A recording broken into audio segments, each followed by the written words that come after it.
Bonjour. Comme une continuité de la vidéo précédente sur un retour sur les épreuves de vie et notamment en prenant mon exemple et en me plaçant dans ce profil que j'ai depuis le début de la rencontre avec mon jumeau. Alors bien sûr, de moins en moins, plus le travail a été fait, plus la réunion se propose d'arriver, plus on ressent que cet équilibre aussi entre nos polarités se fait, que le travail se fait aussi de son côté à lui, même en sous-marin, même si c'est moins visible. Bien sûr, dans ce rôle de chaser dans lequel moi je me suis reconnue au départ, quand j'ai appris, il y a quelques mois, que j'étais dans une histoire de flammes jumelles, je me suis donc demandé dans cette vidéo précédente à quel point ces épreuves de vie qui parfois arrivaient dans des circonstances improbables comme certaines ou comme s'il n'y avait pas d'enchaînement logique pour subir de pareilles épreuves et des expériences traumatisantes pour certaines. Je me suis demandé donc dans cette vidéo précédente si je n'étais pas en train de revivre en accéléré plusieurs de ses vies, celles qui ont été peut-être les plus traumatisantes pour lui, donc quand même en atténuer, parce que à tout revivre en une seule vie,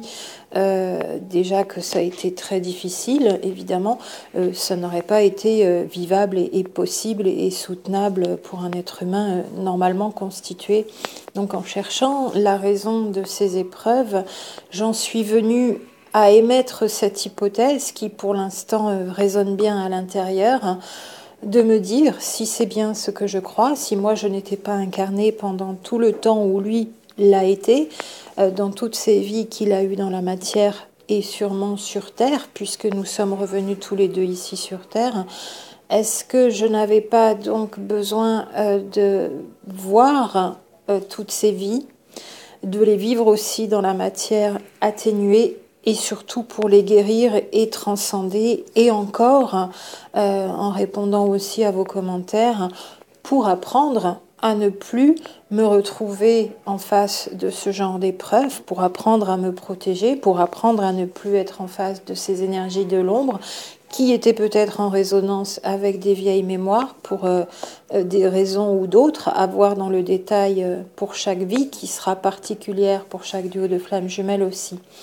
Alors, en y réfléchissant, en conclusion supplémentaire à cette hypothèse, donc que j'aurais revécu en accéléré toutes ces vies les plus traumatisantes en une seule ici, la mienne, je m'interrogeais sur ce qu'il m'en restait aujourd'hui de douleurs, de souffrances, de cicatrices qui ne seraient pas encore refermées. Et c'est comme si ça avait été maintenant, aujourd'hui, depuis plusieurs mois, la vie de quelqu'un d'autre, puisque j'ai l'impression de ne plus en avoir de séquelles, de souffrances, de blocages qui viendraient de tout ce que j'ai vécu encore, comme si le travail avait été complètement fait, que tout cela avait été complètement épuré. Et ça m'a amené à penser au concept de résilience, celui que je vous propose ici, et de me dire encore, en y réfléchissant plus en détail, qu'il me semble que la capacité de résilience des jumeaux dans nos duos de flammes jumelles, dans nos histoires si particulières, me semble supérieure à la moyenne de ce que peut-être les êtres humains ont. Quoique, vu qu'elle a été étudiée aussi sur des graves traumatismes d'enfance, donc d'enfants devenus ensuite adultes, est-ce que nous n'avons pas cette capacité de résilience que ont eu certains enfants? C'est vrai que dans le pourcentage des enfants étudiés, c'est à peu près 25%, donc il y a quand même eu environ 75% des enfants qui ont vécu des graves traumatismes qui ont été observés comme n'ayant pas cette capacité de résilience. Est-ce que nous ne l'avons pas de manière plus forte, bien avec beaucoup de chance, que la moyenne des autres êtres humains par rapport à tous ces traumatismes vécus? Est-ce que c'est simplement le chaser? Est-ce que le runner peut manifester aussi cette capacité de résilience? Alors que, comme d'autres auteurs, je crois aussi que c'est le chaser qui a la vie la plus signifiante en termes de traumatisme, que la vie du runner a été un plus long fleuve tranquille, comme disent certains. Même s'il a des déboires de vie, ça a été beaucoup moins éprouvant, avec beaucoup moins d'épreuves. Il a quand même beaucoup de choses à comprendre, mais il n'a pas forcément été poussé par la vie, par des épreuves, à faire son travail d'intériorité, de nettoyage au niveau de l'ego, de compréhension de tout ce qui se passe, de ce qu'on attire à soi ou pas. Ça se fait à un autre niveau et de manière différente pour lui, puisqu'il n'aurait pas eu ces épreuves de vie, ou en tout cas pas autant. Il peut par contre faire face à certains événements dramatiques, un ou deux, comme des décès peut-être, alors qu'il me semble aussi, là aussi bien dans les discussions et témoignages que j'ai pu avoir, que les épreuves du chaser sont récurrentes, mais ne vont pas jusqu'au drame absolu, et notamment des morts et des décès. C'est un constat en allant pour l'instant qui n'est pas définitif, mais par l'observation, je dégage parfois certaines conclusions de tous vos témoignages aussi, et des expériences de vie dont vous me faites part en direct ou à distance. Et le chaser aurait eu pour moi beaucoup plus d'expériences, d'épreuves de vie traumatisantes, mais sans que ça aille jamais jusqu'au drame ultime. Alors que si le runner n'arrive pas à ressortir toutes ses mémoires aussi, s'il continue à être dans son inconscient, s'il ne remonte pas ses fonctionnements à la conscience et ses difficultés, dysfonctionnements en tant que personne, dans sa personnalité, dans son fonctionnement personnel qui lui est propre. Donc s'il ne ressort pas tout ça à la conscience, il finit par se retrouver avec certains drames de vie. J'ai vu aussi ce genre de choses plus ou moins être dites par ailleurs sur le runner. Donc la vie, sa première partie de vie avant la rencontre d'avec son jumeau.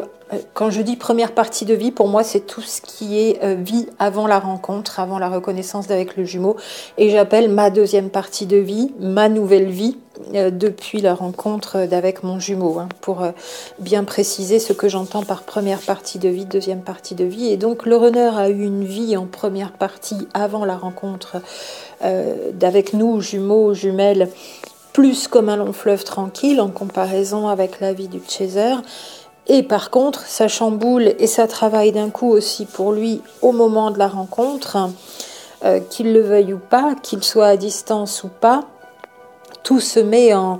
branle-bas de combat, en perturbation dans tous les sens dans sa vie. Et s'il continue à ne pas vouloir opérer certains changements que la vie lui demande, mis au pied du mur d'ailleurs, comme je le ressens moi du côté de mon jumeau à distance à certains moments, et dans des vécus jusque dans le corps, des ressentis jusque dans le corps, et l'impression d'être là dans les situations quand il est en train de mettre genou à terre, vraiment, c'est les images que j'ai eues aussi à certains moments pour lui en janvier. Alors ça peut en arriver jusqu'à lui présenter dans sa vie certains drames. C'est vrai que ça peut aller jusque-là dans ce qui a l'air d'être exposé comme expérience, ce qui nous ramène encore avec certaines questions que certaines et certains d'entre vous peuvent avoir sur le jumeau défiant, sur ce que disent d'autres auteurs, sur le fait que s'il reste dans cette position de défiance, eh bien c'est le pire aussi qui risque de lui arriver. C'est un sujet encore à traiter avec beaucoup de précautions. Je ne prétends pas en plus à ce moment-là le maîtriser, mais j'y regarde de près parce que encore pour moi, la lecture uniquement psychologique ne suffit pas à expliquer pourquoi l'autre, le runner, peut être dans cette position de défiance, dans ses peurs, dans la mise à distance, dans le maintien de la séparation. Une lecture uniquement psychologique, pour moi, ne suffit pas à tout expliquer et serait bien hasardeuse dire que alors le pire va lui arriver si jamais il continue à être défiant. Ça me semble même un petit peu dangereux. J'ai une lecture plus globale, plus holistique, oui, sur le plan à la fois spirituel, psychologique et énergétique, en lien avec les énergies terrestres, l'histoire de l'humanité, tout ce qui se passe sur Terre depuis la nuit des temps et comment tout ça fonctionne de manière globale. Vu que nous, flammes jumelles, nous sommes ici pour épurer tout ça aussi au niveau terrestre, au-delà du niveau personnel de notre duo, et qu'il y a beaucoup plus d'explications pour moi dans les peurs du runner, dans sa défiance, dans sa position qui a l'air entêtée de ne pas vouloir reconnaître le lien, comme certains d'entre vous le décrivent, donc chaser. Attention à vraiment considérer tous les éléments et pas simplement la lecture psychologique. Ça me semblerait hasardeux pour dire le runner, s'il continue à être défiant, il va lui arriver des graves bricoles pour qu'il finisse par comprendre. C'est pas comme ça que je ferai cette conclusion non plus. Je reviens à la capacité de résilience des jumeaux, donc qui me semble plus importante, plus grande chez nous, donc dans nos duos de flammes jumelles, pour guérir toutes ces blessures, des traumas du passé, quel que soit celui qui les ait réellement vécus dans cette vie-ci, la vie présente, ce qui ramène aussi des traumatismes de la lignée parentale, donc père, mère et tous les ascendants, et encore ce qui ramène de vécu d'autres vies, ce que l'on pourrait appeler encore par ailleurs le karma. Tout est à voir, tout est mélangé. Alors je suis bien sûr retournée vers cet auteur que vous connaissez sûrement, certaines et certains en connaissent sûrement le nom, qui est Boris Cyrulnik, donc neuropsychiatre, et qui évoque ce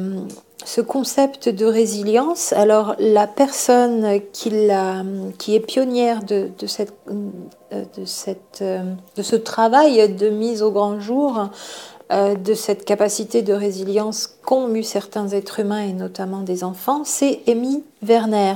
W-E-R-N-E-R, donc pionnière de ce concept de résilience en 1954 déjà. Elle a publié aussi avec une autre collègue.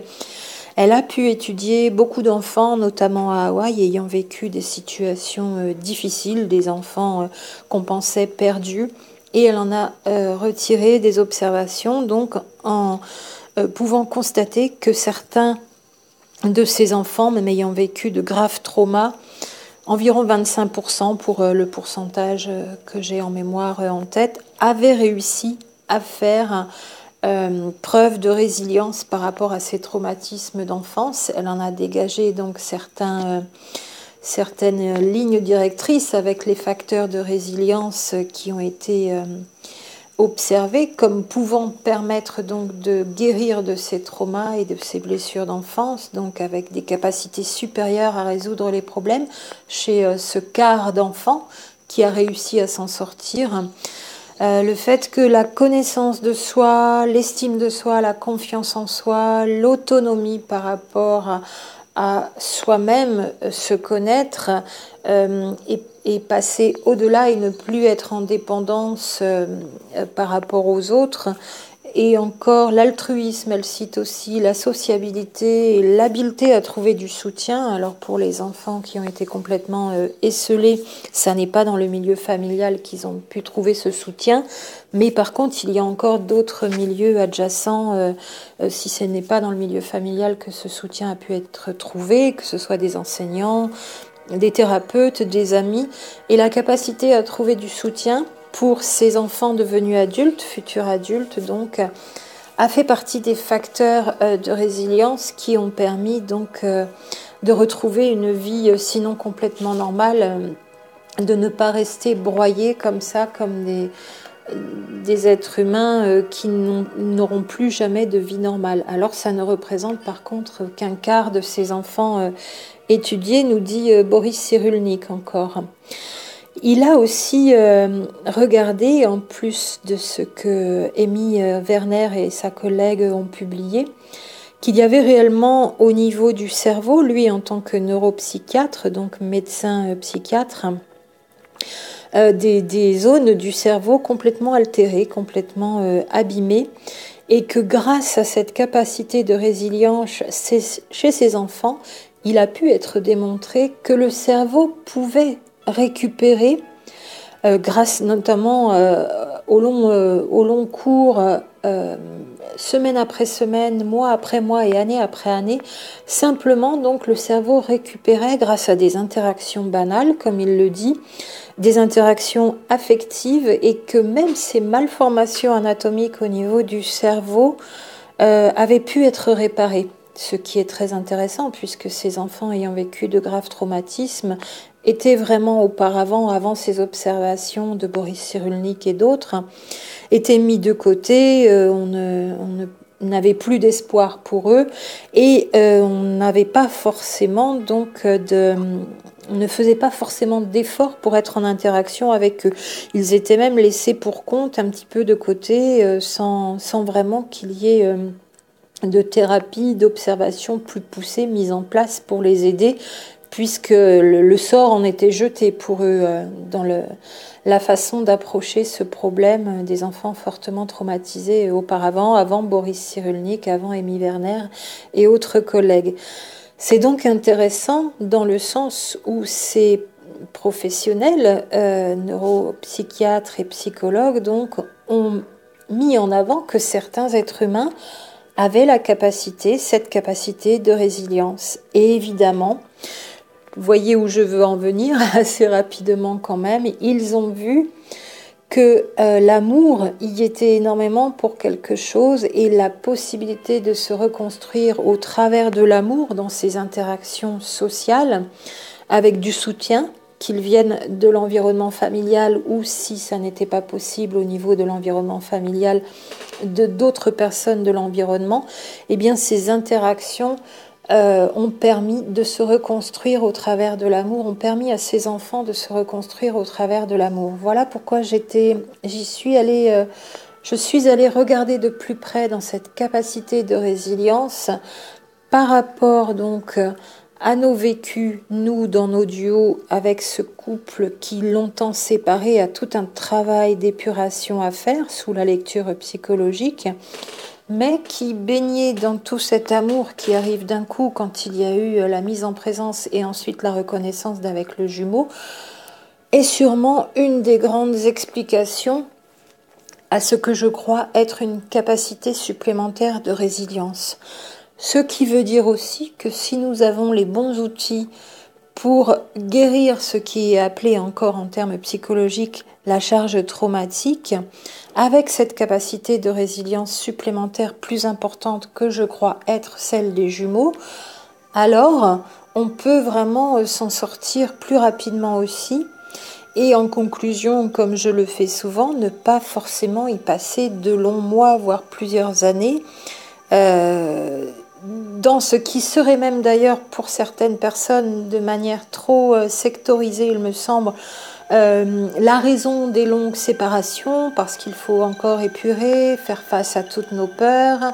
et le matériel égotique, le matériel traumatique. Est-ce bien nécessaire d'y rester encore autant de temps? C'est souvent la question que vous m'entendez poser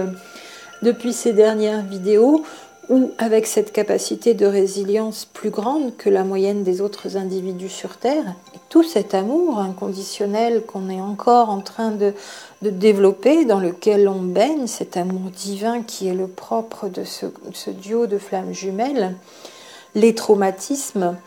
doivent trouver solution de manière définitive et paisible, beaucoup plus sereinement, beaucoup plus rapidement,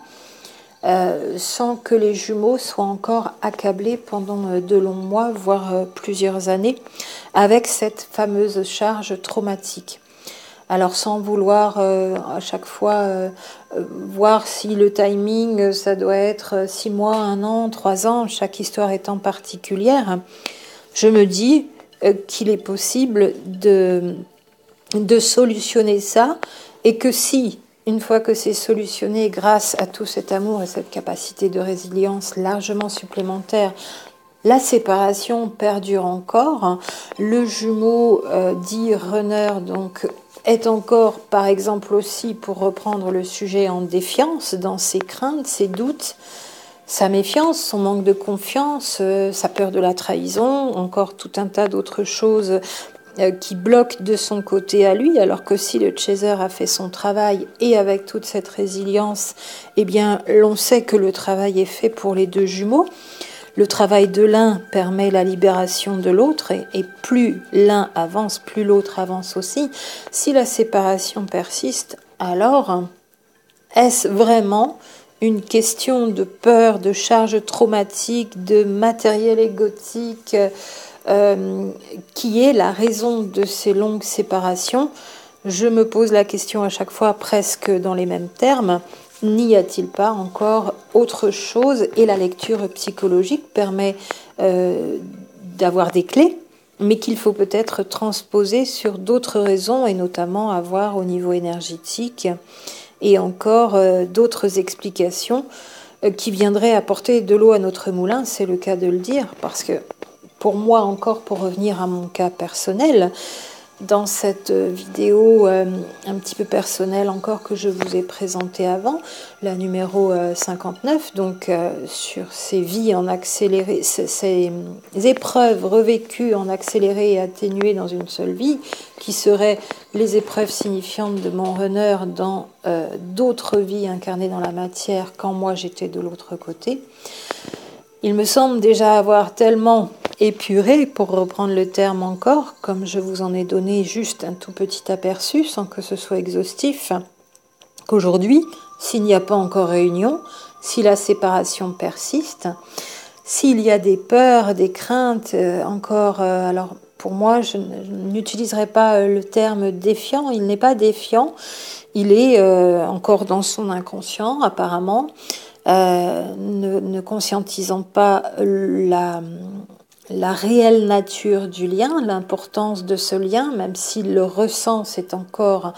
pas suffisamment ramené à sa conscience, sinon les peurs auraient disparu. Et si elles ne disparaissent pas, même s'il a déjà ramené cette relation, ce lien extraordinaire qui ne ressemble à aucun autre non plus de ce qu'il a pu connaître dans sa vie, s'il n'a pas encore ramené tout cela à sa conscience complètement,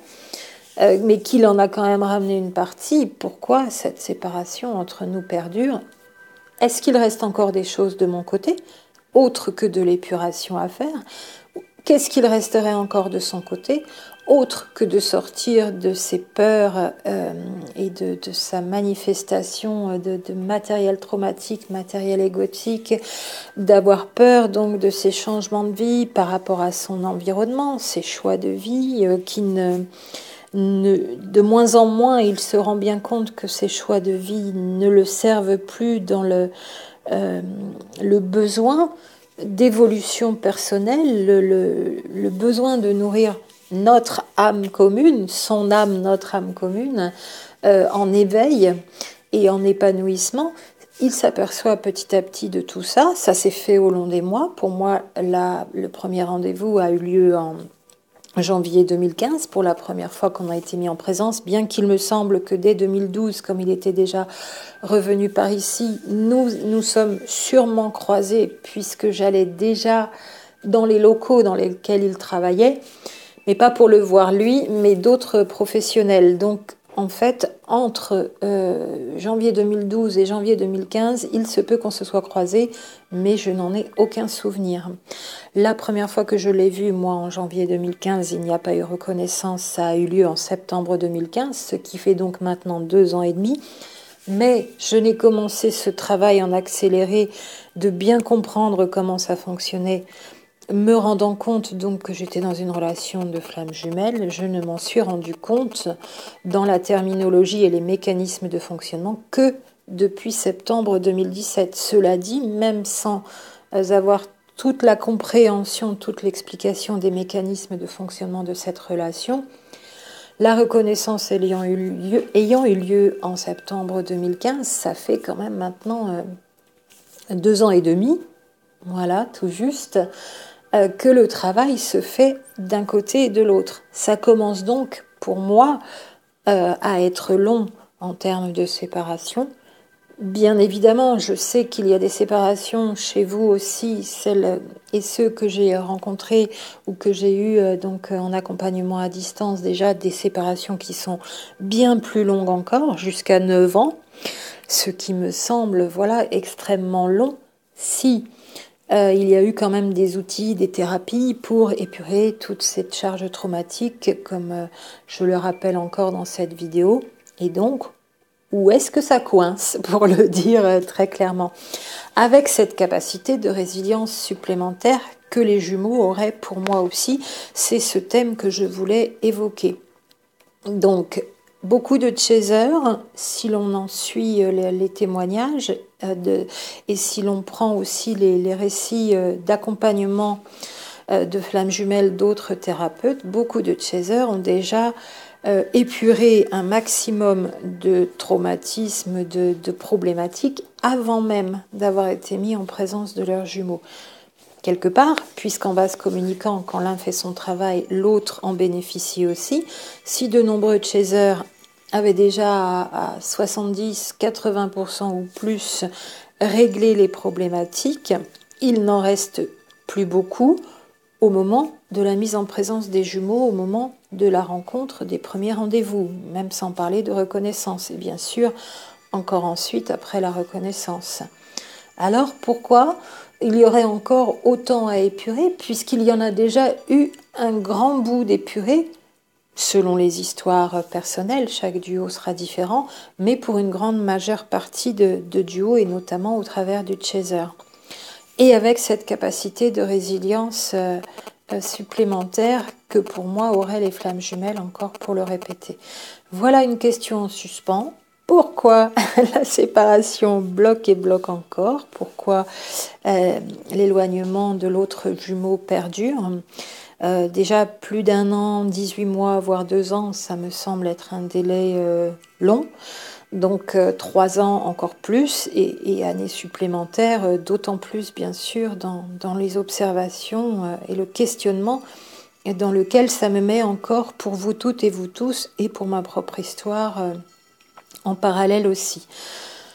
Cette capacité de résilience, pour moi, elle est vraiment un vrai cadeau parce qu'elle elle nous permet justement de sortir de la compréhension uniquement dans le tout psychologique pour trouver la raison de ces séparations. Si j'admets donc que ma capacité de résilience à moi qui ai vécu les épreuves peut-être plus que mon jumeau le runner est plus forte que la moyenne, alors normalement je dois comprendre, je dois voir maintenant que la séparation est due à autre chose. Alors la première hypothèse peut-être de l'extérieur, évidemment, il faut quand même toujours l'avoir en tête, c'est que l'on peut se tromper d'histoire et ne pas être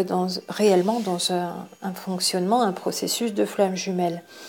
Si vous, comme moi, vous continuez à en être sûr parce qu'il y a de nombreux signes qui ne sont que ces particularités, donc ces spécificités du duo de flammes jumelles, alors il y a encore une autre explication à aller chercher à la séparation. Il y a beaucoup d'hypothèses donc sur le fait que tout cet amour que manifestent les deux jumeaux pour mener la Terre à une évolution, à un éveil, à l'ascension, avec les forces involutives, les forces de l'ombre sur Terre qui peuvent encore persister, c'est l'opposition de la lumière et de l'ombre, et donc les flammes jumelles, ces duos de jumeaux seraient bloqués pour des raisons sur lesquelles elles n'ont pas encore complètement d'impact pour résoudre ces blocages. C'est une hypothèse avancée par certaines auteurs. Quelle part ça aurait de réalité? Quelle interprétation en faire? Est-ce que c'est à 100% une seule raison, celle-là ou d'autres? Ça fait beaucoup de questions. Est-ce que c'est vrai pour tous les duos? Est-ce que c'est vrai plus pour certains duos et moins pour d'autres? En tout cas, le raisonnement, l'observation du blocage entre jumeaux donc et des séparations qui durent uniquement au niveau de cette épuration de la charge traumatique, justement en face de ce constat d'une capacité de résilience supplémentaire, à mon sens, c'est mon avis aujourd'hui. Cette lecture psychologique n'explique pas, encore une fois, comme je le conclus ici de nouveau, de séparation aussi longue. Le chaser, justement, ayant déjà fait tout ce travail, le runner, quelles seraient encore donc ses peurs, puisque ce travail lui a bénéficié ici, la peur de perdre son identité, peur de ne plus être dans cet ego qui le servait aujourd'hui, jusqu'à aujourd'hui, dans ses vieux fonctionnements qu'il a envie de laisser derrière maintenant. Il n'a peut-être pas envie d'intégrer cette troisième énergie du 1 + 1 = 3 quand les deux jumeaux vont être réunis et que ça va donner cette troisième énergie, cette troisième entité même. Peut-être pas envie de perdre un statut, mais tout ce travail a dû être fait aussi au long des mois. Depuis la reconnaissance. Et ces changements, vous en constatez peut-être aussi de votre côté, sauf si le jumeau reste éloigné, mais vous le sentez à distance avec les communications énergétiques. Ça n'est pas toujours facile de bien identifier ce qui est communiqué. C'est un ressenti intérieur de savoir si c'est plus avancé qu'avant dans ces changements de vie, si vous sentez qu'ils se rapprochent ou elles se rapprochent justement, jumeaux ou jumelles. Mais bien sûr, ces longues séparations, vu que le travail obligatoirement se fait, notamment sur cette charge traumatique, et si vous aussi, chaser, vous en avez déjà épuré un bon bout, vous devez ressentir peut-être encore à d'autres niveaux des blocages qui persistent et qui ne sont plus dus à cette charge traumatique, capacité de résilience supplémentaire aidant. Voilà aujourd'hui ce que je voulais évoquer très succinctement par rapport à ce concept de résilience qui est une très belle chose qu'aujourd'hui, enfin, donc des neuropsychiatres, psychologues et autres professionnels aient étudié, parce que même pour tous les êtres humains, en dehors de nos processus flammes jumelles, évidemment, c'est une très bonne nouvelle dans le fait que même avec des traumatismes lourds pendant l'enfance, certains enfants devenant adultes donc réussissent à récupérer, à s'en sortir et à vivre une vie quasiment normale grâce à cette capacité de résilience. Voilà pour aujourd'hui, pour évoquer ce thème, en connexion donc dans la suite de la vidéo précédente. Nous sommes capables de manière plus importante, plus intensive, de faire nos guérisons avec tout cet amour qui nous porte, celui que nous portons à notre jumeau, celui que nous apprenons de nouveau aussi à nous donner de manière inconditionnelle, celui qui rayonne maintenant sur notre entourage, celui que l'on cultive, que l'on nourrit, comme la grâce réellement qui nous a touchés ce jour de la reconnaissance, pour le redire encore une fois comme ça, c'est la façon dont je l'ai vécu, vraiment à genoux, comme si j'avais été touchée par la grâce avec tout cet amour, comme plus qu'une colonne de lumière, c'était 10 arcs-en-ciel à la fois qui m'entouraient complètement et qui ne m'ont plus jamais quitté d'ailleurs. Cette capacité de résilience en me retournant sur ma vie passée, qui n'a pas été drôle ni rose, et beaucoup d'épreuves grandes et moins grandes, sachant que quelle que soit la gravité des épreuves, c'est personnel à chaque personne sur l'impact qu'elles ont, et il n'y a pas de vie plus facile ou plus difficile que d'autres. Il y a toujours la façon dont on arrive à transcender les épreuves avec les outils qui nous sont donnés, notre capacité interne à y faire face. Mais en me retournant donc encore effectivement sur ma vie, j'ai pu regarder ô combien déjà j'ai l'impression que je ne sais même plus si ça a été ma vie, tellement elle me paraissait douloureuse et souffrante, alors que je ne suis plus du tout dans ces souffrances, comme une nouvelle vie qui a commencé depuis. En voyant à quel point aussi cette capacité de résilience, elle m'a été donnée comme un cadeau, pour faire face à tout ça. Est-ce que déjà, même avant d'être reconnectée avec mon jumeau, cette résilience n'était pas plus grande aussi chez moi, parce qu'il était déjà sur Terre et pas très loin finalement à partir de 2012, quand je continuais encore à faire ce travail, mais la majeure partie a été faite pendant les 15 années qui ont précédé 2010 pour moi dans ma vie. Et je me dis vraiment que tout cet amour, comme ces enfants qui ont pu récupérer et se reconstruire au travers de cet amour, tout cet amour nous a permis aussi à nous, jumeaux, dans notre processus, de nous reconstruire encore de manière bien plus facile et bien plus rapide peut-être que d'autres êtres humains dans leurs épreuves. Merci encore à vous pour tous vos témoignages. Peut-être vous l'avez vécu de manière différente. Pourquoi certaines et certains sont encore dans cette épuration, alors que je ne dis pas que ça pourrait être instantané, mais pourquoi pas presque au moment de la reconnaissance, et que tout ce matériel traumatique, hop, on puisse le laisser derrière, qu'il y ait des véritables guérisons miracles, comme il y a des guérisons miracles sur les maladies physiques. Pourquoi pas ici, avec tout cet amour qui nous inonde, il n'y a pas encore plus de guérisons plus rapides, voire même de guérisons miracles à la rencontre du jumeau. Et pourquoi nous sommes encore chargés de blocage? Est-ce vraiment donc le matériel traumatique, la charge traumatique, les traumas du passé, les situations et les épreuves du passé qui nous bloquent encore, alors qu'elles pourraient être pour moi guéries bien plus vite? Voilà dans cette réflexion pour aujourd'hui, et j'espère que vous aurez pu trouver encore un avancement supplémentaire pour débloquer plus vite aussi déjà la compréhension, parce que